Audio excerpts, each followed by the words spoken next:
Welcome to the Orana podcast, a show about what you will find, what you will not find in the Cook Islands. And now here's your host, Chantal Napa.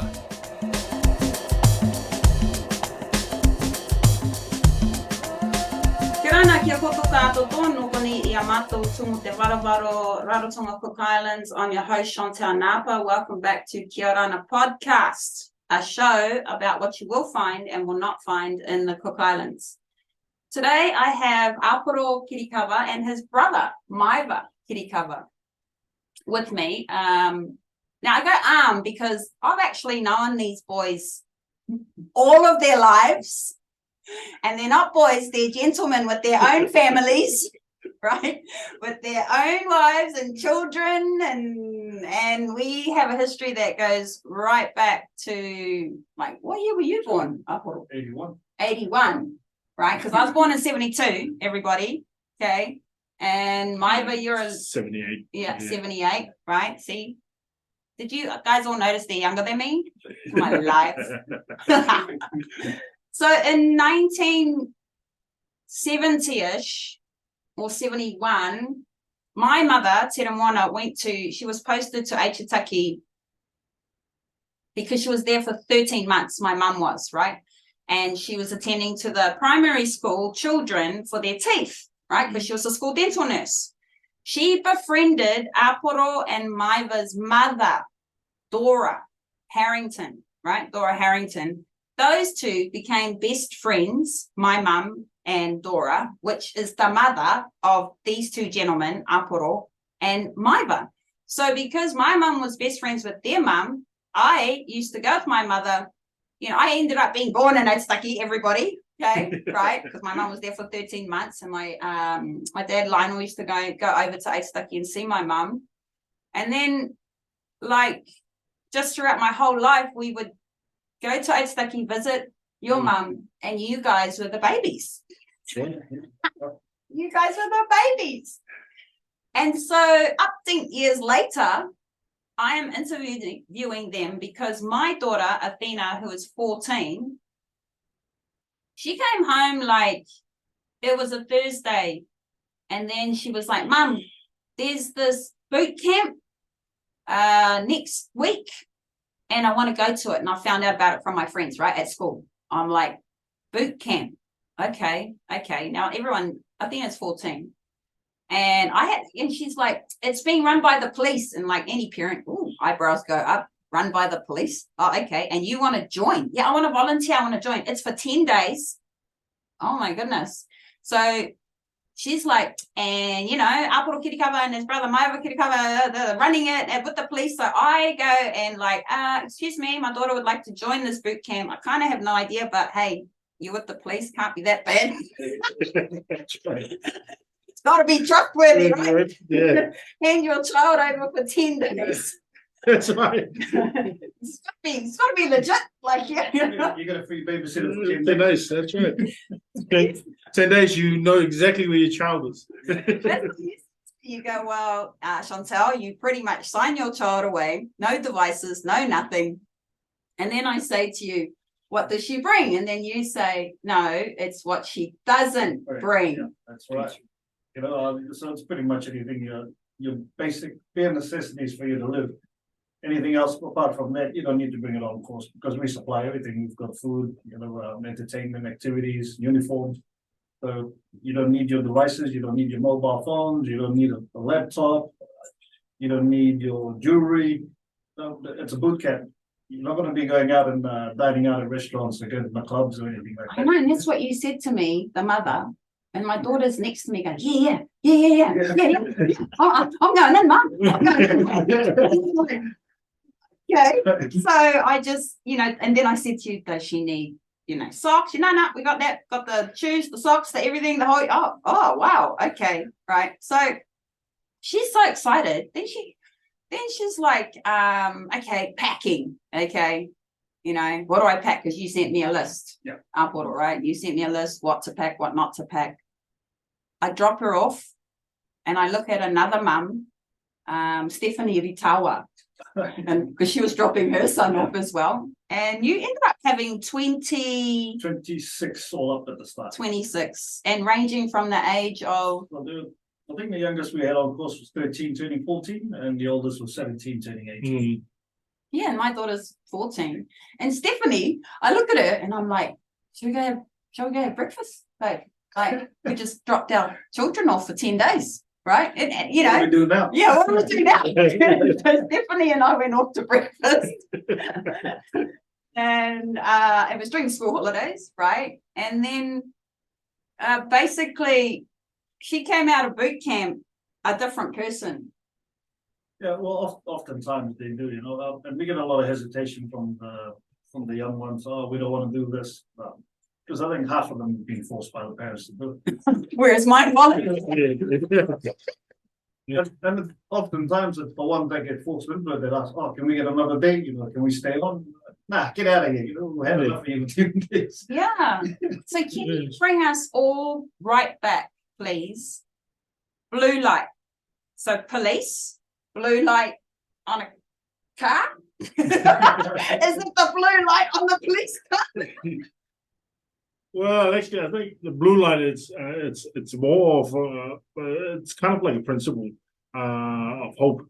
The light being hope and blue being surrounding. Blue's usually universally it's aligned with the police thing, and so it's when it was sort of brought around first time, it was trying to get youth that were potentially at risk of doing things that would land them eventually in life into prison. I'll help you out, all right? Because you're trying to be politically correct, because you're sitting here and you're So I'll tell you what my mother said, okay? My mother, Te Ramona, right? Because I know you're sitting here as a policeman right during this interview. So I tell my mum, Te Ramona, your granddaughter's gone into blue light boot camp. She goes, isn't that for children? Isn't that a boot camp for naughty children? And I go, I don't know, but like, as far as I know, she wanted to go in. So that's what you're politically trying, like, you know, and my mum knew what it was, right? My mum knew what blue light boot camp was. I didn't see that or feel that when I dropped her off. What I felt was, I felt more, what an opportunity for our young people to, it's out of school, you know, it's out of home, it's not a family thing. So keeping them occupied. Yeah, it's more about, hey, you know, there's a schedule. We get up at this time, we're going to do this exercise, we're going to do this training together as a group. We're going to do some physical, some mental, some spiritual training, you know. So, no, I think it's fantastic. And Mum, it's not just for truant children, okay? It's for like all children. That's right, actually. Really it is. And that's why I try to say as politically correct as I can. Because the scope of it is, we try and teach these kids that they can actually belong in a community. Yeah. So we mix that up. We've had participants in the course that straight away stand out as future leaders. Just people that we're looking at and we're actually going, oh, you know what?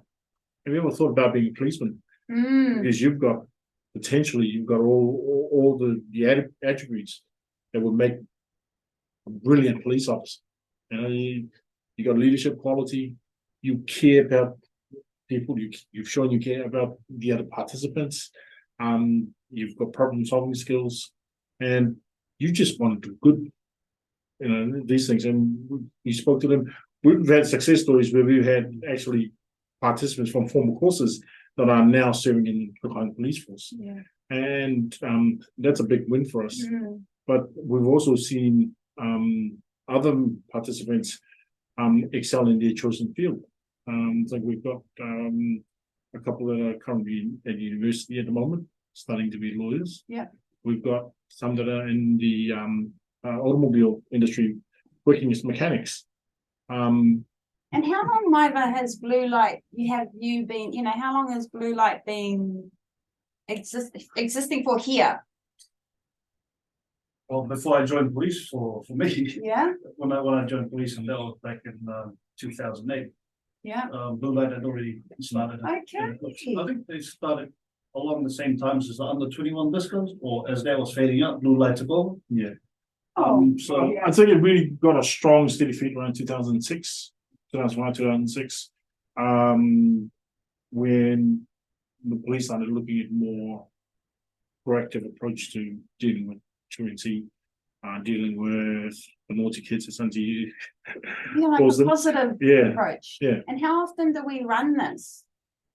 well, this particular program, so it's actually two programs Yeah. running side by side. You've got Blue Light, which is an international program, and then you've got the youth development program, which is the police aspect of it, and that's how it turned into a boot camp. So that started back in 2013 when the New Zealand Defence came down in a scoping exercise, just to identify whether it was actually a good program based on the New Zealand Defence program to run in the Cook Islands, and they found that it was, because we did have enough truancy going on. We did have enough at-risk youth getting in trouble with police on a weekly or daily basis. So the first program was run in April 2014 during this, November 2014, around time of October, November. So that was the first ever run in the province. And that was done here in Orana. And then that's been going every year since then. 2016, we took it to the outer islands by request from the Island Council, because they said, look, our kids are getting out of hand. You could run this with the 15 islands. Oh, yeah, definitely. You could Potential run is it there. every month in each island, eh? Yeah. And it started off purely as a development course. But then we started seeing that half the students that would, or participants that would come onto the program that had the potential to be really good leaders. So we developed a leadership course along with New Zealand Defence as well. So we run two. Development is just purely keeping them on the move, getting them into a routine. So they've got fatigues to focus on their routines, and then we do drill all day, every day, pretty much for the development program, and that's just to work on their discipline, attention span, all that sort of stuff. And that's development program can be quite tiring. It's all go from 6 in the morning till about 8, 9 at night. And then the leadership course was done with both outdoor activities, and you've got your classroom activities as well, where you learn public speaking, Yeah, Dina was saying. planning, planning projects, different sort of things like that, health and well-being. So we've got a couple of Bible classes in there as well. So it's not just. You said it was called devotion. Yeah, that's right. Devotion in the mornings and evenings. You start your day in devotion, Yeah. and then same thing. You wake up in the morning, do some early morning activities. Oh, yeah, she said. Exercise. She said, Mum, 4 a.m. Right, and I'm like, yeah, quick. 4 a.m. I'm like, what? You know, like I was just listening to her. So I she think said, on 2 occasions we had to wake them up at 4. oh, it would have been for Anzac Day. That's right. Yes, And we also had when you marched with them. Yeah. Yeah. that's the one. And then we also had I think it was on a Monday morning Yeah, fishing sure. activity. Yeah. So we want to take them out, show them, how to set a net, how to catch fish, just to give them an appreciation of, where your fish comes from, if you have to catch it yourself, but not necessarily just fish, where your food comes from. Somebody's out there slaughtering it and putting in the hard work. Wow. So you go that deep. Yeah, sure. We say, So when they eat, for lunch, so they eat the fish they cook. We say, you have a much better appreciation of where your food comes from now, because you had to go out there. You had to, work 4 hours for your food, netting, cleaning, gutting, and all that. You have to do all the work for yourself. So the next time you go home and food's on the table, don't just take a nibble and throw the rest in the bin. Eat everything that's on your table. Yeah. We always say, there's kids in Africa that's, stuff like that. Just have a better appreciation of where it all comes from. Athena was talking to me about up across the island. Yeah, that's right. So we also did the cross island trek, cleaned up the pathway for just to help out with the search and rescue stuff. So if there's that, funnily enough, I think we got back to the hole after the cross island, and there was a call for search and rescue to get somebody down, but everybody on our course was just knackered. We spent up to 4 or 5 hours up in the hill. So as you're doing it with them, you're also getting them to clean the trail Yeah, clean the trail on the way down, tidy it up. teach them some of the plants that are up there, what their uses are. Bit of knots and lashings, okay, this is how you tie something up. Okay, Yeah, so okay. So now I know my daughter knows that, right? Yeah, well, it's basic life skills, really. That's what the field activity generally was about. It's giving them appreciation, thing, and some life skills that they can apply when they get into their adult lives. I mean, one of the activities outside of doing all the fun stuff is they've got to come back and clean up, so they get a better appreciation of actually what happens in the home. Going from just come in there, just chuck it anywhere in your room, or chuck it out where as close as you can possibly get to the laundromat. You actually have to go and pick it up themselves and clean it. There's actually a question from one of the participants. Do we get to use the washing machine? No, you don't. There's a bucket, there's water, there's salt. That's you go. Yeah. And there's the line. Actually, and Athena said that. She goes, Mum, it was funny as. She goes, because you know how you use a bucket? I go, yes. Because, we put some clothes on the machine, but some clothes you hand wash. Yeah. That's right, yeah. So she was like, I was like, yeah, man, Mum, so you put it in the bucket, then you put the thing in, then you go like this. And she said, some of my friends were like, in the bucket. Her stories when she came back were, okay, what was one sentence she said, gentlemen? Mum, you won't believe the punishment. It's not punishment, it's called corrective training. I'll be sure to tell her that. Yeah, Oh, she knows. When you do something wrong, you do corrective training to correct it. So could you tell me what that could be? Because then I could carry that on with her. So what is this corrective training? I'll be like, okay, boot camp corrective training. I think Athena's going to freak out. What's an example of corrective training? Because she told me a couple of exercises that involved kitty, rocks. See, mine was laughing. And having to be in a position for a certain amount of time. Oh, yeah. So, well, one of the biggest lessons on course is that, every action, your actions have consequences or rewards. So do something well, then we reward them at the end of the day or straight after an activity. If nobody plays up, they get a good reward. But, it could be anything. It could be, staff, can we have ice cream? We'll go and buy them a box of ice cream, fruit salad, and, that's a treat. Or can we have a movie night? So if they do well the whole day, put on a couple of movies for them at the end of the night. But if they're told, okay, you've got half an hour to do the dishes or half an hour to pick up rubbish, and they just stand around outside chatting away, we won't tell them off. We'll just wait there until half an hour is up and check it. Not done. Everybody out. It could be marching drills, it could be push-ups. But we try and drill that into them that your actions have consequences or rewards, and especially the first 3 to 4 days is always the hardest on course, especially for a 10-day course. It's if one person plays up, everybody has to pay the corrective training for it, and that's just to get them to work as a team. If you see your teammate falling by the wayside, you pull them in, you correct them, and they learn pretty quick. Hey, cut that out. We're all going to get punished. And then for the last few days, then if you play up, then you pay the consequences on your own. Yeah, but it really works well. We find on course to use that methodology. If one person plays up, everybody has a team.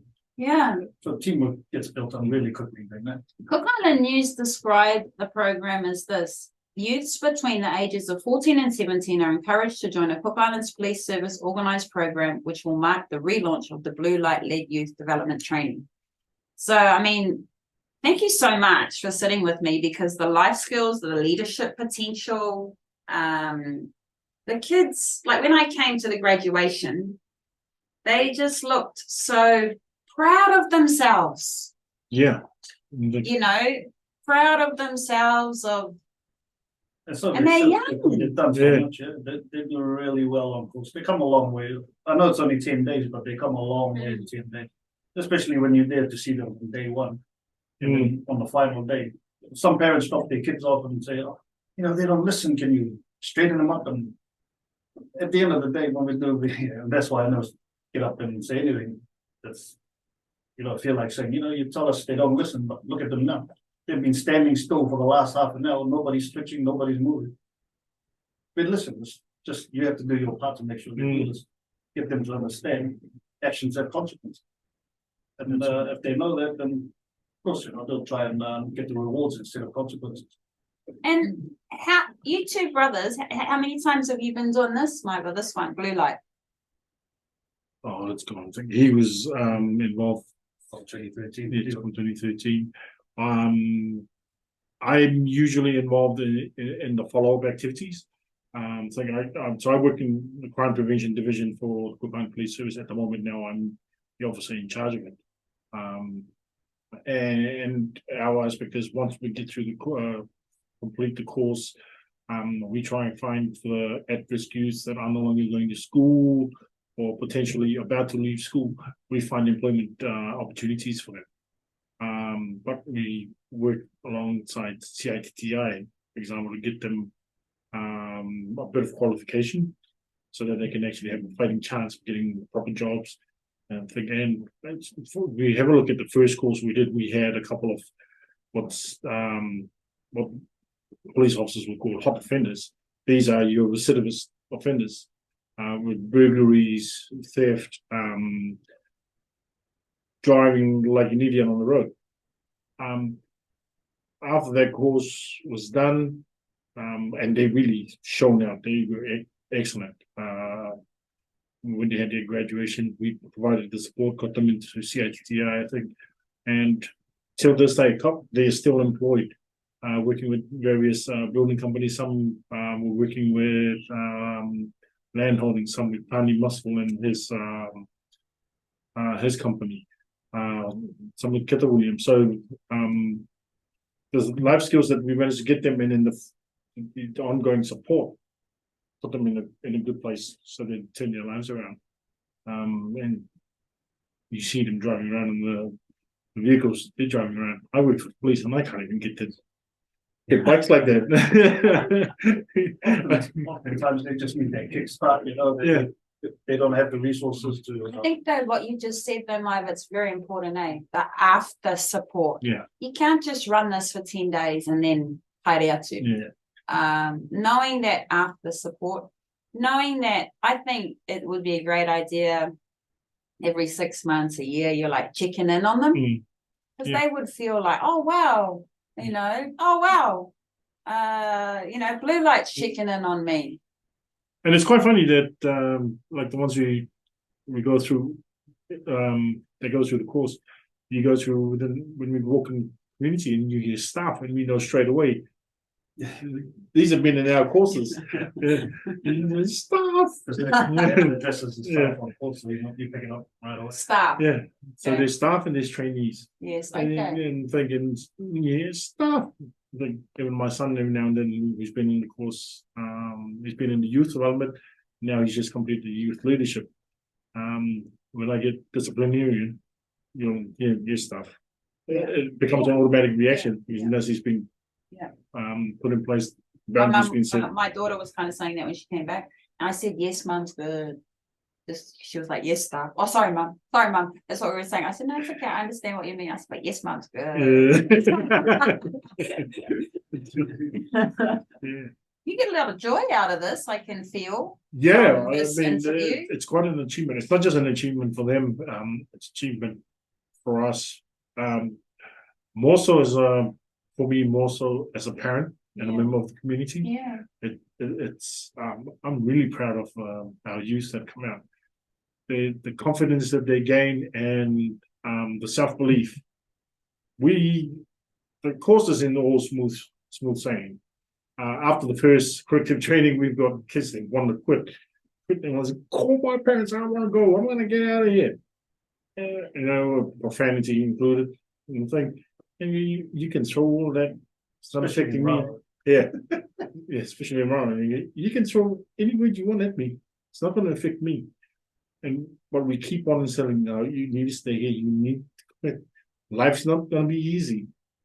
You need to stay in here. Learn something. So when you go there and you get to a situation where it's going to be too hard, you can pick yourself up and you think. And generally, they always stay. And those ones, you see you see them build their character and think, this particular course was no different. We had a young lady that was struggling, really struggling at the very beginning of the course. Towards the end, when they did the island track, just to show them just how strong they really were, we did an exercise where they did corrective training, but an easier version, they were doing holding squats, but still quite physical. They went through it, so we told them we're going to do 7 minutes of it, but they can't see the time. They don't have any watches. So they did 14 minutes, and they were shocked that they were still able, after doing the walk, doing all the activity, doing all the chores, or we're trying to set up the next activity, they were still able to do all of that. And I think after that, everything just became, no, let's just get it done. Let's just get it done. Including the young girl that wanted to quit. We could see she was training. We said, no, come on, you can come off. She refused to. She wanted to keep going. She goes, no, this is my team. And she really wanted to keep going. And when you see them build that kind of character, it's a heartwarming feeling knowing that. And it's one thing I've said during the course, you're not building your leaders of tomorrow, because you're already leaders of today. And they are. So now they go out, rejoin the community, back into their schools, and they can go and become examples, fellowships, and I truly believe in how that. you gave them Maeva and Aporo that orange water bottle? Yeah. Right? So she was at Top Shape Gym the other day, Athena, because she did, without knowing, she did 2 months of training at the gym with Chris. Monday, Wednesday, Friday, she was weight training, right? So then she goes into boot camp. Yeah. So when she came out, she said, Mum, that training I did for 2 months beforehand, the weight training, Monday, Wednesday, Friday, it helped me to get through blue light. Then she goes to Top Shape Gym the other day. She was saying she was asking where could she fill her water bottle. And this lady said, I'll fill it for you. And she gave the bottle to this lady, and whoever you are, thank you, at Top Shape. And that lady said to my daughter, did you do blue light? Oh, nice. And Athena goes, yeah, I did. And she goes, this is the blue light bottle.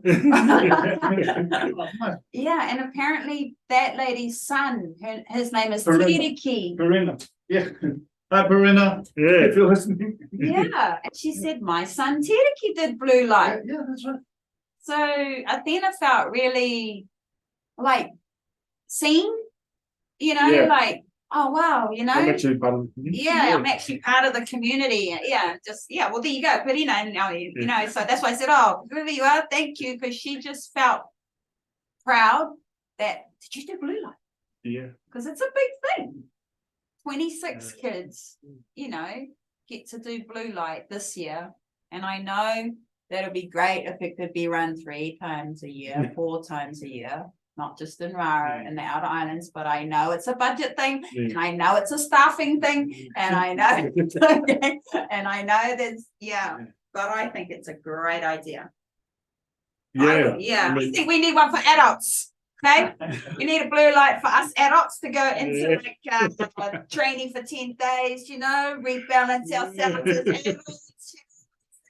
Corrective training.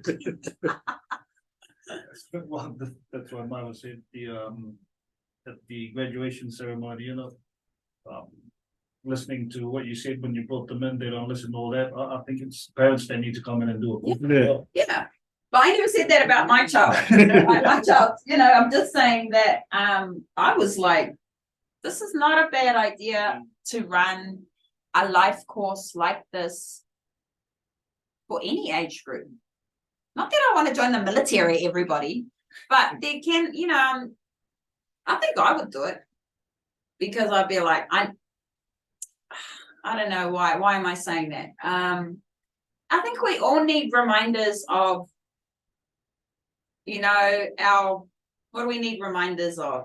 Self-discipline. We need reminders of motivation. We need reminders of local culture, community, leadership skills. Importance of setting goals, Yeah. and then 'Cause being we committed in get achievement. lost, you know, Yeah. we get lost over our years of, you know, like, so, I mean, they might call that therapy. Yeah.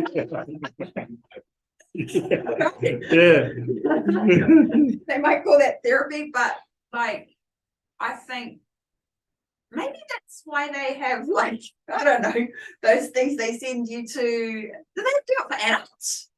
I'm totally out of my depth, right? I'm just, They do have in New Zealand, I know the New Zealand Defence, they have the LSV courses, which is limited services volunteers. And that's from, I think, 18 to 25. Yeah. In that age range. And that's generally for people that are out of school, unemployed, living on the dole or benefit, that sort of and those that are always getting in trouble with police, not necessarily like violent crimes or anything like that, but it could be theft or burglaries or drink driving, that sort of. So they do have adult courses for, and the LSP courses, I think, if I remember that's correctly. 18 to 25. I mean, that's fantastic.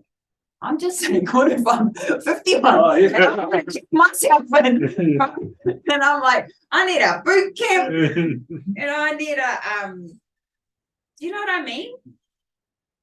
It's not, I'm not saying that like I'm a bad person and I need to do this thing. What I'm saying is I think it would be a great thing every 10 years you kind of just take a stop, take a step. And That's why you have yoga, Shanta. yeah, that's why I have yoga. Peace of mind, breathing. I told you before we started the show, I went, okay, in through our nose, out through our mouth, you know. All right, that's why we have yoga. All right, okay, that's what people listening probably going, that's why you have the gym, that's why you have yoga, that's why you have team sports. Yeah, okay. Training aims to increase the motivation of the participants through self-discipline, cooperation, confidence, and respect. How cool is that? Maeva, how many years you been with the police now, Cook Islands Police? I've been with the Cook Islands Police for 17 years, but I've been working with our young community for about 25 years. So I did a couple of years as a school teacher as well. That's more than half your lifetime. Yeah. And so again, before that, I was involved in uniform organizations. Well, both were. I think so. We had a good kickstart in life. And I suppose that in one way, that's the principle behind the programs that we're now trying to champion and trying to run, is just giving a lot of our youth a kickstart. And you know, it's one of the best ways you can thank your parents for getting you on the right path is by paying that forward. And for me, that's what we're trying to do today. I'm forever grateful that I had a good kickstart in my life. I think.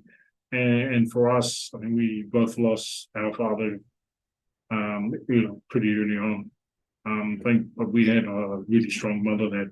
Because I know both your parents. Yeah. Your dad, you know, like, you know, I first met your father. It'll be like I would have been, say, 7. So that's 1979. You know, but when I first met your dad, and I haven't been yet. Yeah. Oh, I've been about I was with him for about a year at the time. Yeah. Then you'd come forward, backwards and forwards, you know, and your mum. The word that comes to the forefront for me for your mum is stoic. Yeah, she was. Like stoic. Just we're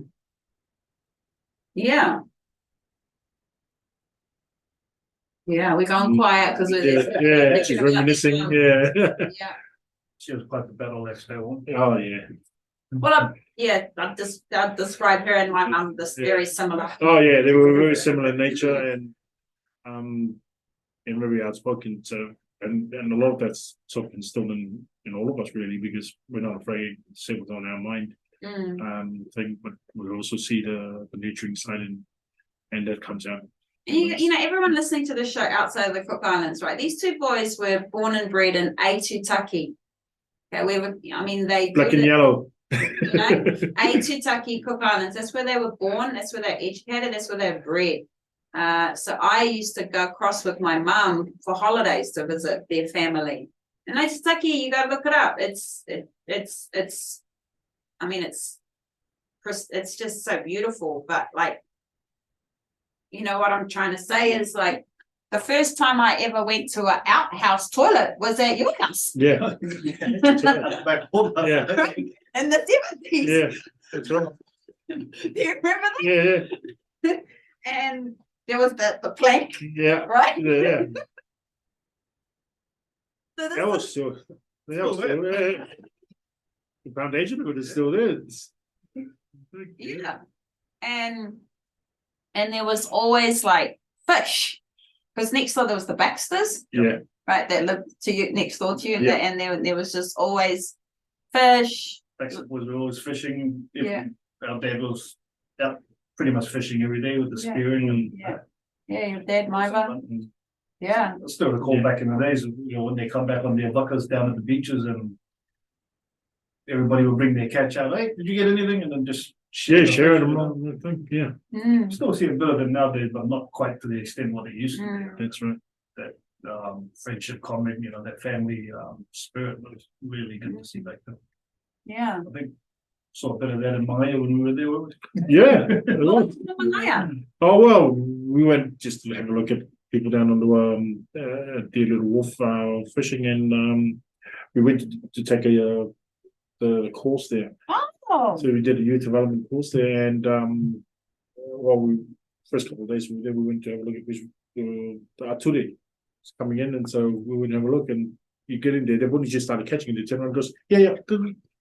Running around trying to find us a place to make How yeah, do we take that. ature to those who aren't Cook Islanders? Mackerel. Mackerel. Yes. Little Yeah. mackerel. There's another word, Yeah. another name for it, but Yeah. So go and Google Yeah. ature. Everybody outside the Cook Islands, they're little tiny fish, and so there's a time of The year. seasonal, it There's comes a in. season when they come in. So you are in Manuia, you're running another program like this for the Mangaian community Yeah. and children. That would be interesting because you've got a different environment. yeah. Yeah. Outer Islands is always not really different. So we've done Aitutaki, Archu, Manuia, and Mikia Yeah. for the Outer Islands, and you just the children are just different. Yeah. You know, it's night and day. It's over here. You can just by looking at them, you know, they'll have a go at you, and Yeah.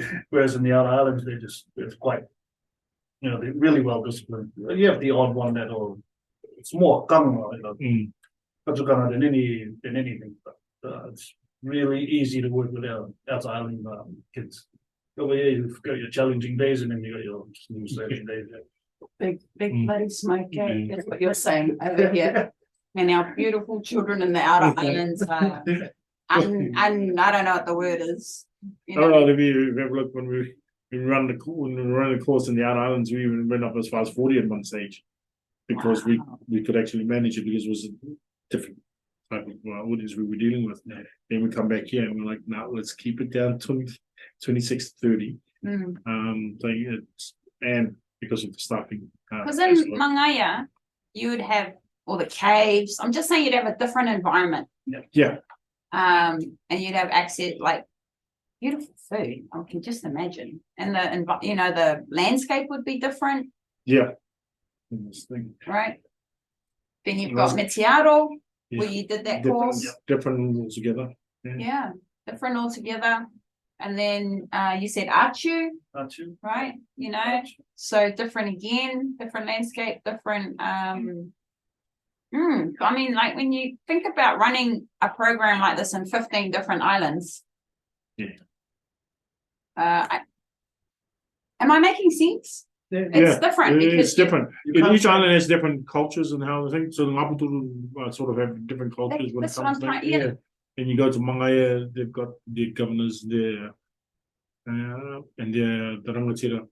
I think so. Different system altogether. And that's why we always do a scope when we do Outer Islands courses. We go out and scope the island for 3, 4, 5 days just to see what the landscape is like, what resources are available, what the cultural sensitivities there are. You know, you might have to go and ask the island council if you can run a course there, or Yeah. either that or do a courtesy call. So you can't just take the plan that we did last month and say, okay, we're going to take the exact same program and run it in or run it in formal. It's different. It'll always be different every time. So, but that's all part of the planning process, and that's part of the lessons we teach on courses as well. Yeah. So we showed them previous courses that we run, Yes. and the steps that we took to plan it all, and so we'll show them the first day, of course. Okay, here's the program we had for you guys, and you'll remember the timings. We did this, and then we did this. Yes. Oh, okay. So it's always everything's according to schedule. There are times where we have to be flexible, but for the most part, timings are always very detailed planning that goes into it, and we have to do the same for the other islands as well. You know, Aporo, your brother Maeva was saying he's been in the police 17 years and he's been working with youth for 25 years. And what about you? I've been with police for 15 years now. As of 15 years for you. Yeah. 15 years. So did you see your big brother? Yeah, he just turned full constable, I think, when I went to police. But I didn't join police as a police officer. I joined the IT. So I managed the IT systems there, but because I was always into my sports and training at the time, I got thrown in as a PT instructor, and then eventually I got sworn in. I voluntarily joined police as a sworn officer. And it just developed from there. And a lot of people think I joined as a police officer, but I didn't. I was a STEMI for good, I think 3 or 4 years. Yeah, good 3 to 4 years. That's right. But I was told, man, there's the books. You're swearing in. I ended up becoming a police officer. I mean, that's a career. Yeah, and it's quite an interesting career. It's dynamic and diverse, and different types of work that we do. You got your frontliners that are there with the community all the time, dealing with any incidents that get reported in, with the traffic stops, and you got your crime prevention that does the support programs. And then you've got your serious crime investigators. And then also, those that are interested in a career in policing, you've got, we've got a special tactics unit now that gets trained to do firearm. Not that we expect it to happen, but in the off chance that it does, we want to be prepared to different opportunities. We do a lot of regional stuff as well. So I've gone assistant delivering trainings with Australian Federal Police and New Zealand Police and places like Tonga, Samoa. I've been to Manuia, Fiji. And I sit on police training advisory committee that advises the chiefs of police in 22 countries now. I think Aporo's done cyber safety. Thing as an instructor. We've had other officers as well that have gone to do regional training as trainers. I think so. There's quite a vast opportunity working within the police. But the most important one of all is that we get to work with our community and in some ways mold how our community grows moving into the future. That in itself is a reward. That's a vocation. If you're in it for the money, It's you're in a it for the job. vocation. Wow. You're there for the money. That's right. You're not going to last. In 15 years, I've seen people come and go really quick because they thought, they join police, get paid, and just drive around in the vehicle all day. It's not. It's a really thankless job. A lot of days and a lot of long hours getting recalled. You just get home and you get a phone call, come back to work. That's that kind of job. But if you're not dedicated to it, then you've got no business being in there. Find another line of work. So it's not easy work. But, Well, thank you, gentlemen. It's been a pleasure. thank you for having us. Thank you for having us. Yeah. I think in a year's time we'll have another catch up. I thank you so much for saying yes, because I pretty much asked you at the graduation last week. Right after the graduation and after the police commissioner, gave his speech, and I remember him at the commissioner saying, I hope that a lot of you will think about swapping this green uniform, the khakis, For the blue Football uniform. blue uniform. And you know what? We've had a few that Mm. have on the last day come up and said, "Oh, seriously thinking about joining police." Oh, you know where we are. Yeah, absolutely. And then we had the nice meal at the back, and then I go up to you and go, I need to ask now. Can you please come on my show? Yeah. So thank you so much, because there'll be a lot of people interested in the police, in the Cook Islands Police. I think the community is. I think this is a great way, for everybody to sort of listen to what we do here in our service here that we have. So anything that you two want to sort of add in that we're going to sort of finish up, ask me a question. You're wearing Empowered Lives, Resilient Nations with the Cook Islands Police shirt there. I've been looking at it throughout this, really interested in Police Cook Islands on your left-hand breast there. And then on the other side, UNDP. So before we go, here's my question. What's that, Aporo? UNDP, Empowered Lives, Resilient Nations. Yep, you're asking the wrong person. I got the shirt from Maeva. Yeah, what's that, Maeva? UNDP. During the interview, because you've got the police thing stuff on. Yeah, and I got this from him. It was an exchange of gifts. Basically, they were pouring money into the Pacific to run development programs, making resilient. So that's Pacific. United Nations, Yeah. UN Development Program. Yeah. Okay. Yeah. So so we managed to get some funding to run a couple of courses about like 8 years ago. Yeah. So we gave us some resources for our training. We got projectors, water dispensers and things like that. Yeah. Okay. So we were quite appreciative because for a time there we were struggling to get participants simple clean water. I think so that helped out quite immensely. We were able to get containers so we could get bulk water in. Are you talking about if you're in the outer islands or something or whatever? Oh, even here in Aere, yeah. And is this before the 22 water stations were Yeah. put in? That's right. Yeah. Yeah. Is this before This is before put in the 22 water stations? And That's I only right. know about the 22 water stations, everybody, because I interviewed Calvin Passfield a couple of weeks ago Yeah. from Te Ipukaria. And then I didn't know Naratu. It was Te Ipukaria who put them in. So it'd be before. Okay. Yeah, it was before they started that. So we had to find means and Yeah, so you got 35 through people United you need Nations. to give drinking Yeah. water to before those stations. Okay, well, United Nations DP, we might need some more funding, please. Cook Islands Police, Yes, please. right? So that we So we can can run 4 courses. so that we Right. can right, check you guys out. Thank you very much. Oh, just one last thing. We Yes, please.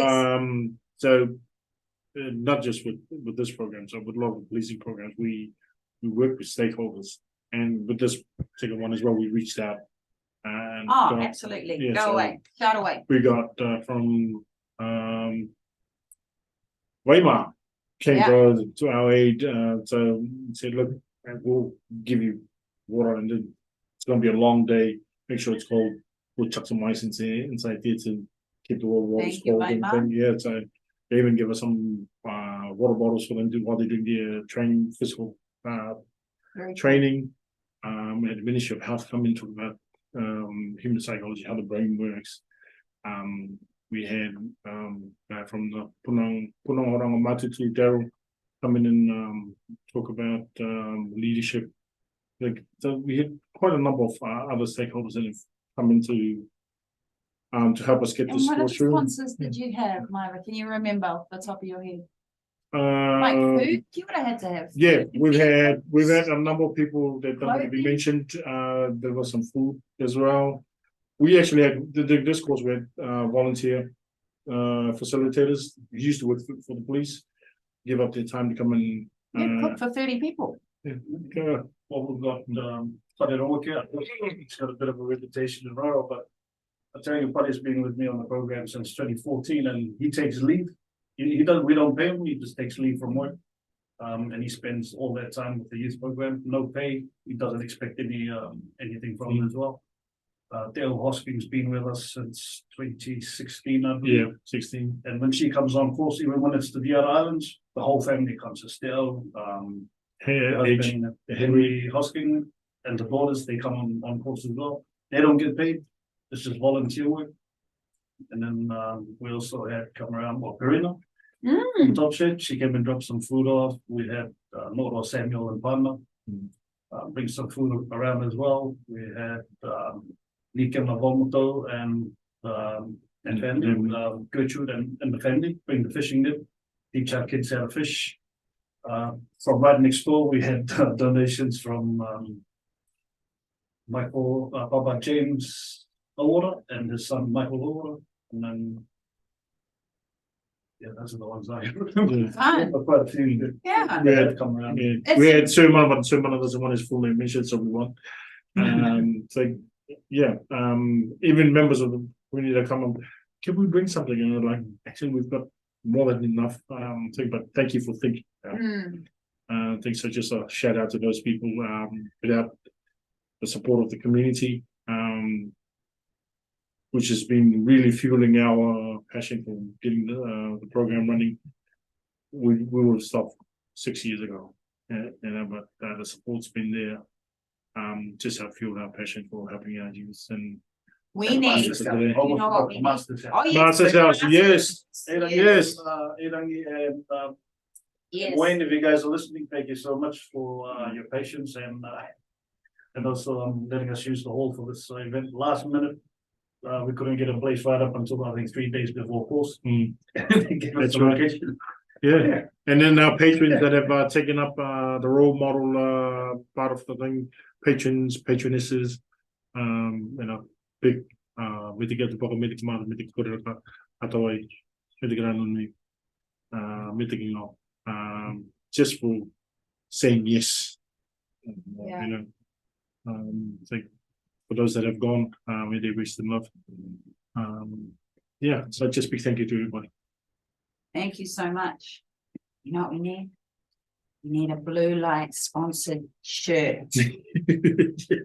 Working on that. Because, I'm just thinking, I'm looking at your shirt, right? And then I'm like, hey man, we need a blue light 2023, 2022, 2021. We are actually working with Blue Light. Those kids would love that shirt.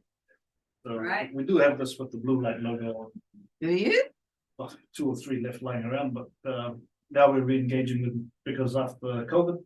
Yeah, because I'm pretty sure, I'm just saying I would buy one for my daughter. I know she would love a blue light shirt. So we are looking at getting Blue Light New Zealand involved again. Great. Blue Light Asia Pacific, I suppose. Yeah. Yeah. I don't know what's happening.